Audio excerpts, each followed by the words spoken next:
Thanks for clicking on the video, and here on our Mimic, we are going to do another old school Dungeons & Dragons review. This was published by TSR back in 1983. It is titled The Gem and the Staff. So this is part of the O series, for which there were only 2 modules in this series. I'm going to go through this entire module in 4K, and you can read along with me as I'm going to do 100% flip through. This is not the first module we've done. We've done multiples in the past. We've done the entire N series, the RS series, the U series, the UK series, and the entire S series. So if you love D&D vintage modules, stay tuned because I'm going to try to go through the entire alphabet that we have here in the library. Before I crack this open, obviously there are going to be heavy spoilers. I'm going to discuss a bit about its publication history, then a general overview, then we'll dive deeper into the module itself. Welcome to the channel where we talk about all manners of nerdy stuff, from board games to Dungeons & Dragons, comic books to toys, video games on Saturdays, and gamer snacks on Sundays. We also do monthly giveaways, and this is our current January giveaway for The Mystery of the Abbey, which is out of print and it's unplayed copy. So I'll put a link down below how you can win this awesome prize, and if you're watching this from the future, you can click our main channel page for our current giveaway.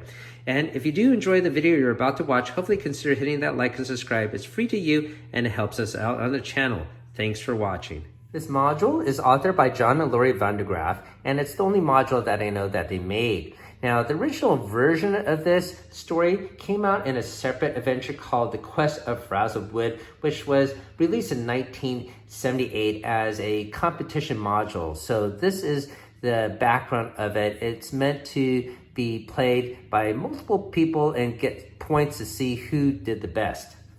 TSR later acquired the rights to publish this module and created this deluxe edition that you see in front of you. The original Quest of Frazzlewood story is the staff portion, and later on the authors created this gem prologue to tie into the story. The other thing of note is that this competition module, it's streamlined and now set for a 30-time limit playthrough. The original staff portion was actually set for a 3-hour time limit. Now that you understand the history behind this module, you can appreciate why it is very streamlined and perfect for the modern age. The room descriptions are very concise. The encounters for the DM are very organized. There are even maps within here where you could place your miniatures on top of it, so you don't have to create a grid or map. So everything is super streamlined. In fact, if you didn't have miniatures, there are actually counters within here that you could cut out and use as paper miniatures. So the production of this module is really top notch. The only thing I really quibble about really is this front cover here, which I do not like. The interior art I think is far superior. The artist credited for both the interior and the exterior art here is Harry Quinn. I think this black and white work inside the module itself is far more beautiful than this cover, which looks like a bizarre montage to me of various scenes from the 2 different adventures. We got the Wizard's Tower, we got a group of ogres that is going to count up the player character, and we have some designs here that shows part of a trap. And of course we have the gem and the staff that you can see here at the bottom. This is probably the only part I really like. Time to take the module out of the protective wrap and check out the interior. And I guess I should also mention that you can see on the top here, it is created for Thieves level 8. And you are actually required to use the character pre-generated within this module. You can't use your own character. So I suppose that might be a knock, but I can see why they did it, as it is tailored to this adventure. You have certain abilities and skills that you may utilize to bypass some of the traps and puzzles within. And of course, with the same character, everything is standardized because this is a competition module and everything is scored based on points. Let's flip it to the back cover here. And there's no artwork here, just a description of what's going to happen. All right, and then let's crack it open. So within this module, there are actually 2 booklets. The first one is the actual adventure itself, and the other is a map pack. So we'll set this aside and take a look as we go through the rooms. The actual cover itself contains a full DM map of the 2 sites involved. The first adventure involves a tower, the second involves a cave. The player will see separate little maps here of each room individually. But this is for the DM reference. This other part of the cover you can see are counters or paper miniatures that you could cut out and fold. Let's take a brief look at these. So here is Eric, the rogue or thief that you're going to play. Here are some of the other monsters and creatures you'll encounter. The first one we'll talk about will be the Lake Hydra. But you can see, yeah, there will be a stone giant, a troll, and the evil wizard, some ogres, another ogre, and a sprite here. So pretty cool that they included all that. Here on the front page of the first booklet, you can see various bullet points talking about the 2 adventures included, how to play it, the map book, how to score, and the complete DM maps we just showed you. Good luck in your thieving. Remember, time is not on your side. All right, let's take a look at the first page here. And this will be the character sheet for Eric the Thief. Well, I guess he's known as Eric the Bold. And this is the character that you're gonna have to run through both of the adventures. If you take a look at his abilities, you can see that there are percentages associated with everything here, making it really easy for the player to know his chances and you know exactly what you need to roll. You can see he has various magic items here to help him out. He has a sword +1, dagger +2. He has a sleeping potion. He also has a potion of diminution. He has a talisman of homing for the second adventure. He has a ring of spells, and it contains multiple spells to help him out. Charm Person, Detect Magic, Magic Missile, Ventriloquism, Knock, and Phantasmal Force. So that becomes really helpful throughout the adventure. And of course, he has equipment. He has thieving tools, a tinderbox, and rations. This next page talks about how to use the venture, but basically, most important thing of note really is the time limit here. It is a strict 30-minute time limit for playing this adventure. Let's turn the page.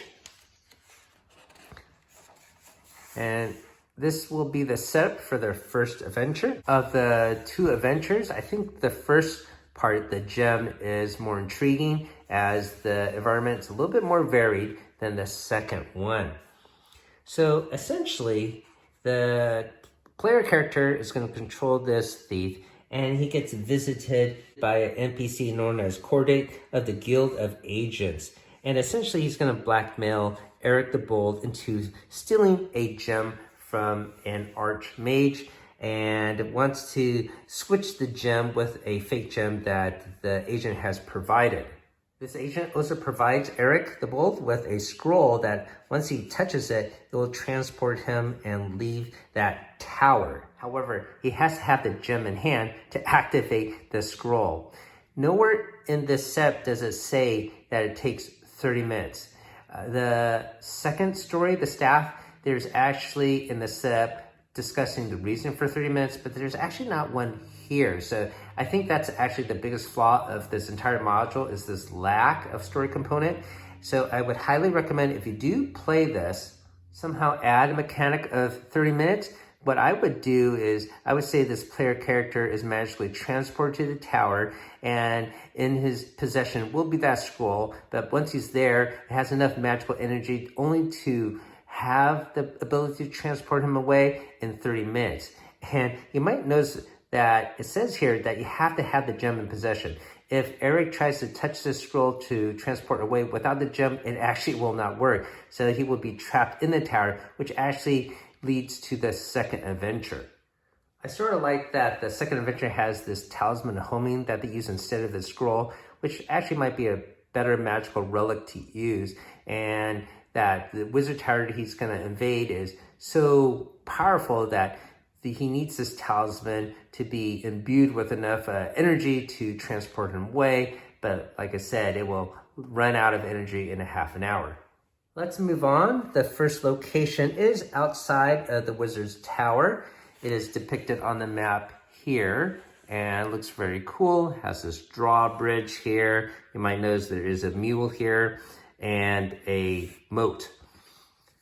So within this area, you would encounter a young man crossing the bridge at the very beginning, and Eric will be there just in time to watch him leave the tower and grab something from his purse and hold it out in front of him at arm's length as he crosses the bridge. After he crosses the bridge, he takes whatever is in his hand and puts it back in his purse. So this is a very intriguing first puzzle. Why is the man walking this way? What does he have in his hand? Should the thief try to grab it? What is he going to do next? The drawbridge itself is noted to be very slippery, so if Eric tries to cross it, he will have to roll for a chance of possibly slipping into the water. You might notice on this picture here, there's some bubbles off to the side in that moat, and that is hiding the lake hydra that I alluded to earlier. If you cross this bridge and make some noise, then the hydra will attack you. What is in that young man's hand was a special item that will mute any noises as he crosses a bridge. But not only will that magic item make him quiet crossing the bridge, he could use that anywhere. He just has to hold it at arm's length. So that will be very helpful for him to sneak into the wizard's tower. As this is Dungeons and Dragons, you're never sure what your player character might do. They might capture the young man and interrogate him. They might charm him. I haven't actually run this adventure with my daughter, and maybe I'll do so later. I'd be very intrigued to see how she comes up with a solution to this puzzle. At the bottom here is the stat block for the Hydra. We'll flip the page over. And you can see this six-headed Hydra is depicted very well. You might notice that if you cross this drawbridge, there's no gate here, so Eric can just walk across if he can. Now you could have the Hydra chase him into this entry room, but there will be a door at this far back. Now the other option for the rogue is to scale the wall and maybe go up top, and you would end up in a different room. But assuming that he goes straight ahead into this entryway, there will be a sound that they would hear a song at the door. If he puts his ear to it, the door is locked. Now this Hydra is specifically mentioned to have fins instead of legs. I think that's a mechanic to keep the Hydra in the lake itself and not chase him to the door. So if Eric needs to pick that lock, he can do so unencumbered. If he opens up that door, we enter this area. This is the storeroom. So let me set this a little flat so you could read the text here. But here we have a stat block for a stone giant that was singing the song. The stone giant will ask Eric for the password after one round if he detects him. Now, obviously the player character will not know the password, so there may be other ways around it. It mentions here specifically that Eric can give him some of the rations and the giant will be happy with that. Maybe you could trick him with ventriloquism, maybe charm him, whatever it might be. There are ways around this situation. Also in this room is a dumb waiter that will take the player character straight up. That is located over here, or the player character might just exit through the opposite door. If he goes through the opposite door, we're gonna be in this curved area and enter this big pit region.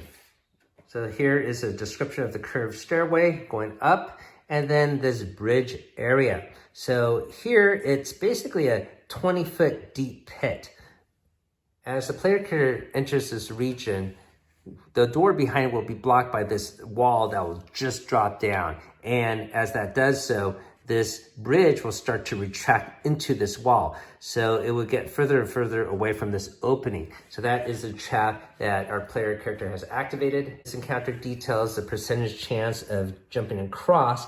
But the other thing is that open archway is not actually open. There is an invisible door there. So if the player character is not able to detect that door initially, like maybe cast detect magic or throw an object to see if the entryway is clear, it will just basically slam into the door. This pit will cause some damage, but probably not the death of your player character. It's more of a delay tactic, as it will take 2 turns to scale the side of the pit to leave that area. Once he does so, he'll be in here, the main hall, which is depicted here.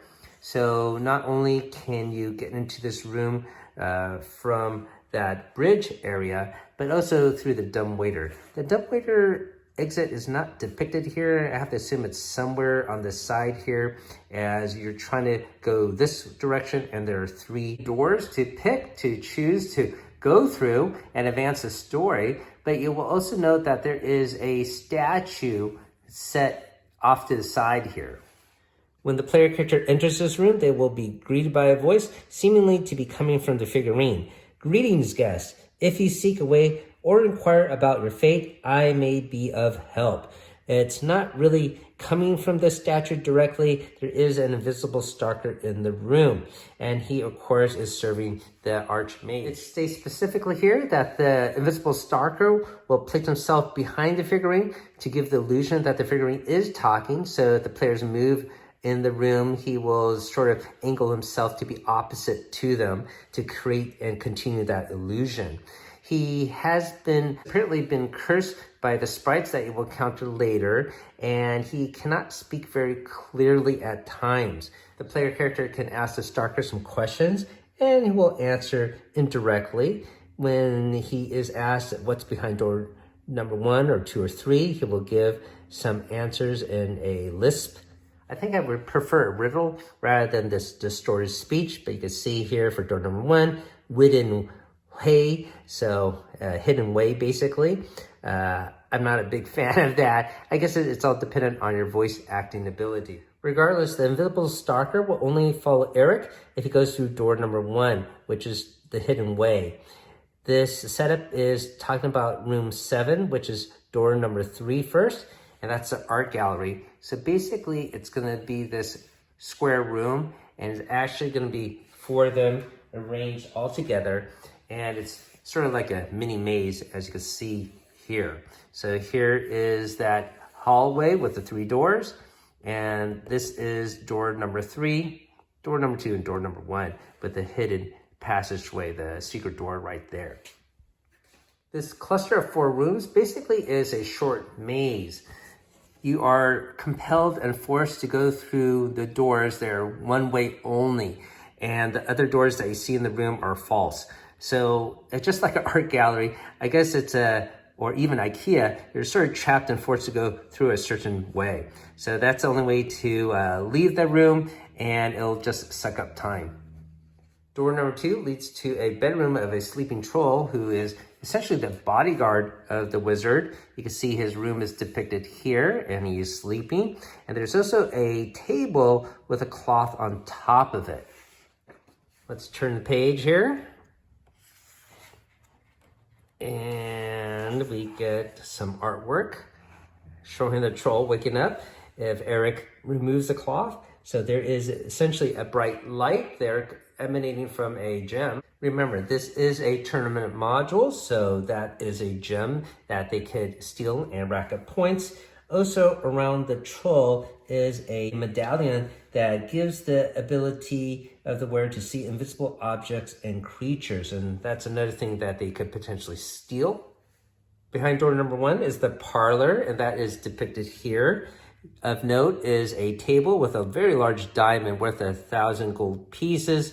It is protected on a rug of tripping, and so if the player character tries to walk over to take the gem, he will not be able to do so unless he could somehow knock that gem off.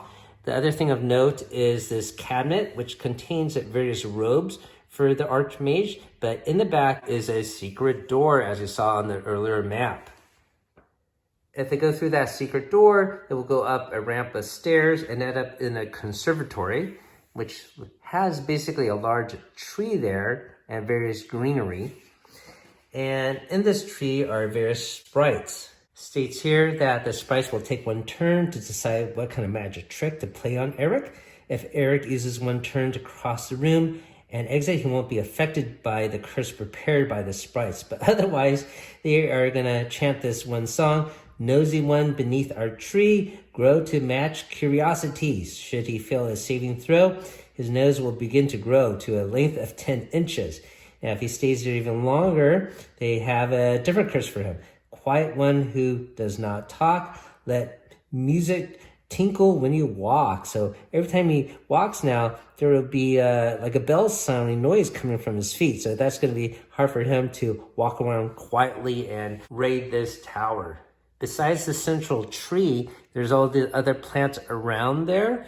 And should he investigate them, you could roll for different effects, one of which will cause him to fall asleep. And if he does fall asleep investigating the White Lotus, he will basically be captured by the wizard. Beyond the conservatory, through the opposite door, another flight of stairs, you end up in this large room, which is basically the wizard's laboratory here. So in this room, the wizard is actually asleep and invisible. So you can see how that medallion from that troll would help you out to not only see the invisible stalker, but also see the wizard himself. The wizard, of course, will wake up if Eric enters the room and is not silent to do so. So if he's cursed with those jingling feet, he will basically be attacked immediately by Tormaq himself. The invisible stalker could be following the player character if it is still undetected.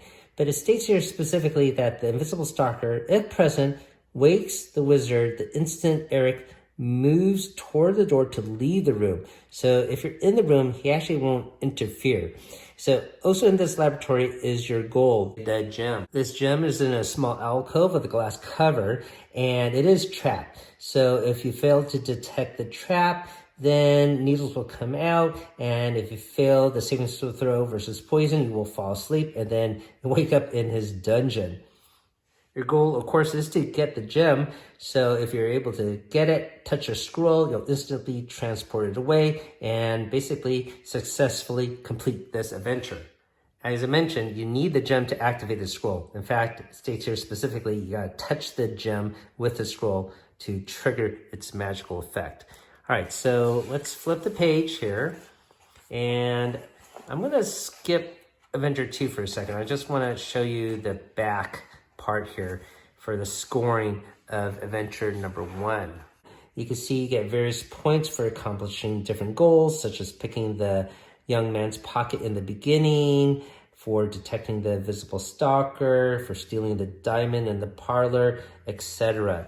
Also, you can see all the stat blocks for some of the monsters that you will encounter and the highlights of each room. So it's very well organized. I wish they sort of did this with every adventure. It's really nice to see all the bullet points of each room summarized very concisely.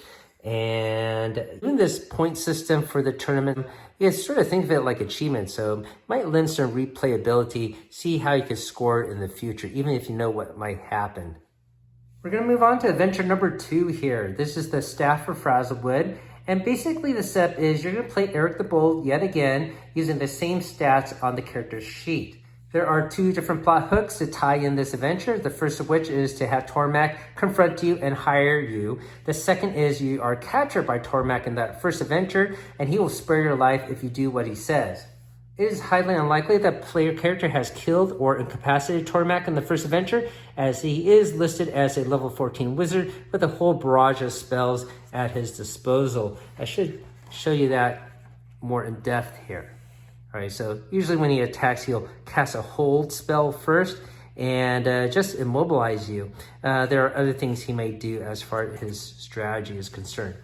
Regardless, basically the setup is you're going to be tasked to steal this Staff of Frazzlewood. It will be disguised, and he will say you will have to look for some other object. The staff will be disguised as some other object. Once you have it, you could use the magic talisman of homing I have given you to bring you back out of the tower. You have exactly 30 minutes to do so, as Tormaq knows that Feldspell will be out of his home during that time frame. Maybe he has arranged for a distraction or whatnot. So that is your time limit, 30 minutes. The adventure starts when the wizard magically teleports you to the cavern entrance where this wizard lives. Here is the DM map of the cave dwelling itself, and then entrance is depicted more in detail here on map number 12. And I really love these maps.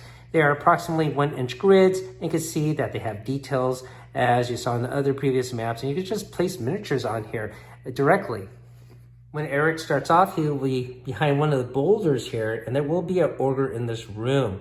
Obviously, the ogre detects the thief. He will attack, but maybe Eric can trick him or use some sort of spell on the ogre to bypass this area, and then he will head into the ogre's den, where there are even more ogres. There are 4 of them in this room. I should also mention that there is a gong at the entrance here that is depicted right here. So if the guarding ogre sees Eric, he will trigger that gong and have the other 4 ogres in this area come over and attack.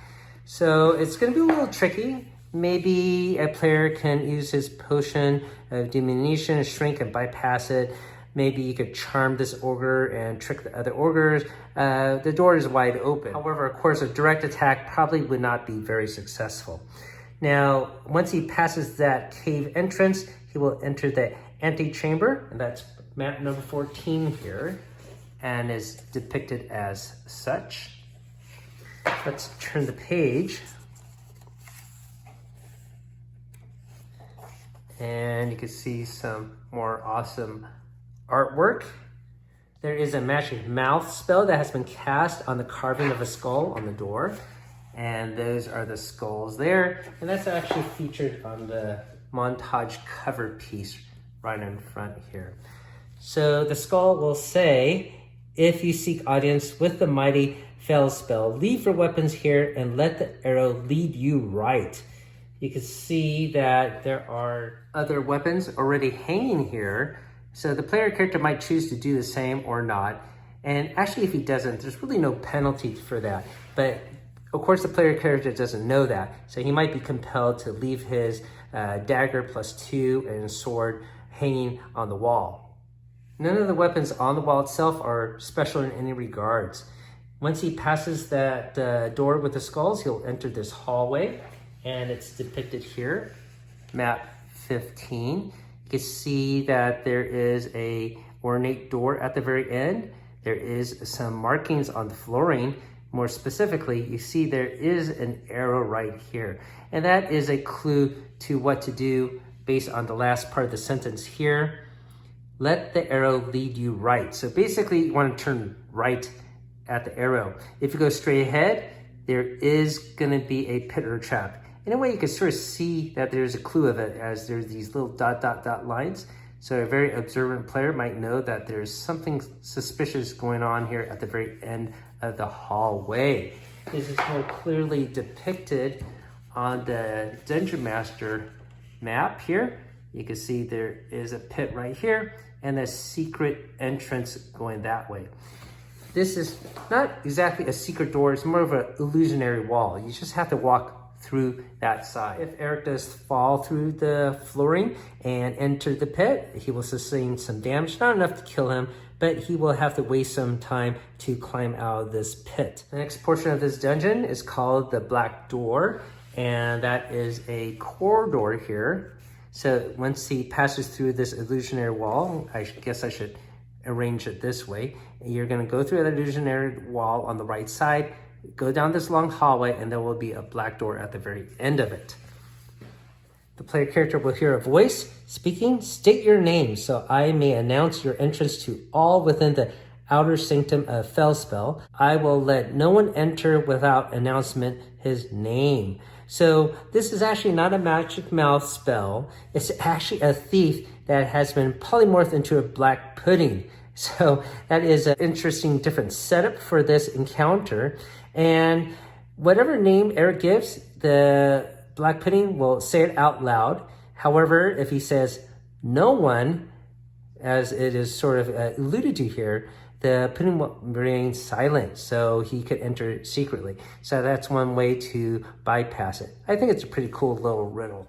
Beyond the black door is a room called the Outer Sanctum.